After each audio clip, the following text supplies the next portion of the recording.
কিন্তু কোরআন যারা পড়ে, কোরআন অনুযায়ী আমল করার যারা চেষ্টা করে, আল্লাহ রব্বুল আলামিন নির্ধারিত কোনো লিমিট দেয় নাই। কোন সুবহানাল্লাহ। নির্ধারিত কোনো লিমিট দিলেন না। নবীজি সাল্লাল্লাহু আলাইহি ওয়াসাল্লাম বলেন, এই দুনিয়াতে যারা কোরআনের প্রতি মনোযোগী, কোরআন পড়ে, কোরআন মানার চেষ্টা করে, কাল কিয়ামতের ময়দানে তাদেরকে বলা হবে, এ কর, দুনিয়াতে যেইভাবে কোরআন পড়তা ও আমার বান্দা বান্দিরা, আজকে ইন্তেকালের পরে হাসরের ময়দানে বিচারের দিনেও ওইভাবে কোরআন পড়া শুরু করে দাও। বলেন সুবহানাল্লাহ। এইটার কারণ কি? এইটার কারণ হলো আল্লাহ রাব্বুল আলামিন ওই বান্দা বান্দিদের সামনে জান্নাত প্রেজেন্ট রাখবেন, জান্নাত উপস্থিত রাখবেন।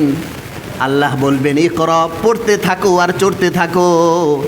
তোমার পড়া যেখানে শেষ হবে, তোমার স্থান কিন্তু জান্নাতের ওই স্তরে হয়ে যাবে। বলেন সুবহানাল্লাহ।